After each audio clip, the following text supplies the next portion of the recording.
लेकिन भारत को अब किसी ने आंख दिखाने की कोशिश की मेरे बहनों भाइयों, देश का रक्षा मंत्री होने के नाते कहना चाहता हूं, उसका मुंहतोड़ जवाब देने की कुव्वत इस समय भारत के अंदर है। इस बार उड़ीसा में किसी की सरकार बनने जा रही है तो भारतीय जनता पार्टी की स्पष्ट बहुमत के आधार पर सरकार बनने जा रही है। उड़ीसा का जहां तक सवाल है, उड़ीसा में नवीन बाबू ने तो अजीबोगरीब हालात पैदा कर दिए। नवीन बाबू, आपके बारे में कुछ ज्यादा मैं नहीं कहना चाहता हूं, लेकिन आपके मुख्यमंत्री रहते लोग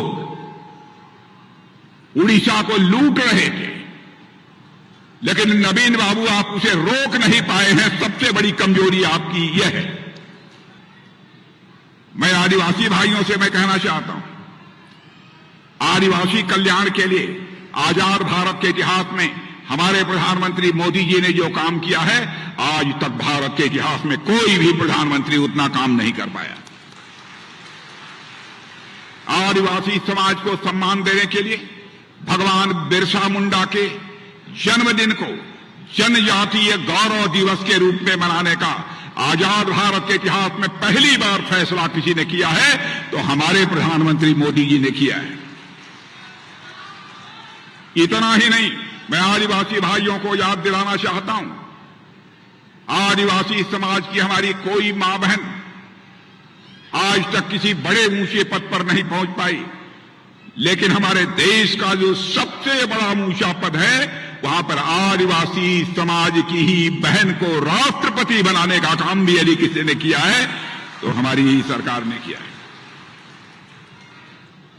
हमारे कुलस्ते जी यहां पर बैठे हैं, यह भी हमारे आदिवासी समाज के भारत सरकार में मंत्री हैं। और बहनों भाइयों, आपको जानकर खुशी होगी, हमारे फगन सिंह जी कुलस्ते जब अटल बिहारी वाजपेयी जी भी भारत के प्रधानमंत्री थे तो उस समय भी उस सरकार में वह मंत्री थे। उड़ीसा का जहां तक सवाल है, उड़ीसा में नवीन बाबू ने तो अजीबोगरीब हालात पैदा कर दिए।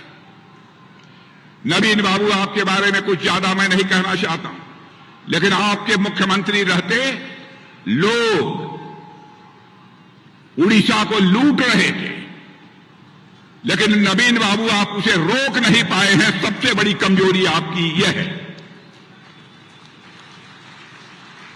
यदि आप सरकार नहीं चला सकते थे, आप भ्रष्टाचार को नहीं रोक सकते थे, तो आपको स्वयं यह सरकार से हट जाना चाहिए। लेकिन सत्ता में आप बने रहे और फिर से आप कोशिश कर रहे हैं कि हमारी सरकार बन जाए। लेकिन बहनों भाइयों, राजनैतिक विश्लेषक और सर्वे एजेंसियां इस बात की दावा कर रही हैं, उड़ीसा में बहुत बड़ा परिवर्तन होने जा रहा है। इस बार उड़ीसा में किसी की सरकार बनने जा रही है तो भारतीय जनता पार्टी की स्पष्ट बहुमत के आधार पर सरकार बनने जा रही है। बड़ी संख्या में भारतीय जनता पार्टी के सांसद उड़ीसा से चुने जाएंगे। यह बात मैं नहीं कह रहा हूं, बल्कि हमारे हिंदुस्तान नहीं, दुनिया की जो सर्वेक्षण एजेंसियां हैं वह दावा कर रही हैं।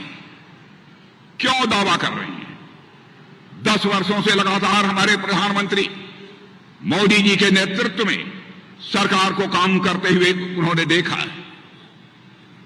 बहनों भाइयों, इस सच्चाई को कोई नकार नहीं सकता है। जब से मोदी जी भारत के प्रधानमंत्री बने हैं, सारी दुनिया में भारत का कद ऊंचा हुआ है। मेरे बहनों भाइयों, पहले हम दुनिया के दूसरे देशों में जाते थे, अंतर्राष्ट्रीय मंचों पर भी हम भाषण देते थे, तो दुनिया के दूसरे देशों के लोग उठकर चले जाते थे, भारत कमजोर देश है, इसकी बात सुने न सुने कोई फर्क नहीं पड़ता है। लेकिन आज दुनिया में भारत का कद इतना ऊंचा हो गया है, दुनिया के मंचों पर, अंतर्राष्ट्रीय मंचों पर भारत कुछ बोलता है, सारी दुनिया कान खोलकर सुनती है भारत बोल क्या रहा है। मेरे बहनों भाइयों, यह भारत की हैसियत सारी दुनिया में बनी है। धन दौलत के मामले में आपका ध्यान आकर्षित करना चाहूंगा। धन दौलत के मामले में मेरे बहनों भाइयों, 2004 से लेकर 2014 तक जब कांग्रेस की सरकार थी, डॉक्टर मनमोहन सिंह जी प्रधानमंत्री थे, दुनिया के देशों में भारत हमारा 11वें स्थान पर खड़ा था। हमारे प्रधानमंत्री ने करिश्मा कर दिया मेरे बहनों भाइयों। 8 वर्षों के अंदर धन दौलत के मामले में जो हमारा भारत दुनिया के देशों में 11वें स्थान पर खड़ा था, वह जंप लेकर आज 5वें स्थान पर पहुंच गया है।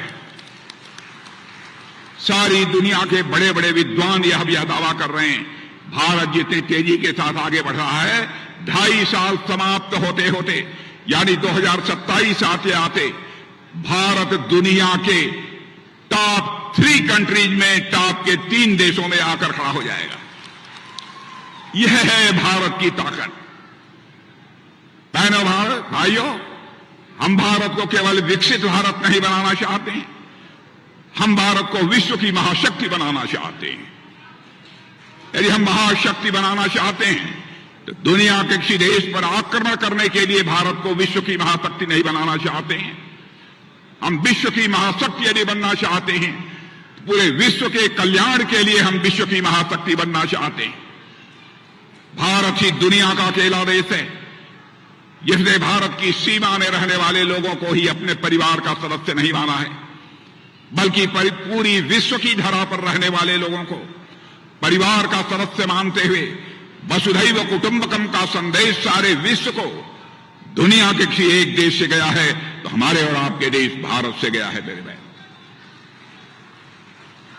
भारत अब दिनों दिन ताकतवर भारत बनता जा रहा है। पहले भारत के बारे में धारणा थी, अरे भाई भारत तो कमजोर भारत है, यह धारणा बनी हुई थी। लेकिन अब सारी दुनिया ने स्वीकार कर लिया, भारत अब पहले वाला भारत नहीं रहा है। भारत का यह चरित्र है, भारत किसी को आंख नहीं दिखाता है, लेकिन भारत को अब किसी ने आंख दिखाने की कोशिश की मेरे बहनों भाइयों, देश का रक्षा मंत्री होने के नाते कहना चाहता हूं, उसका मुंहतोड़ जवाब देने की कुव्वत इस समय भारत के अंदर है।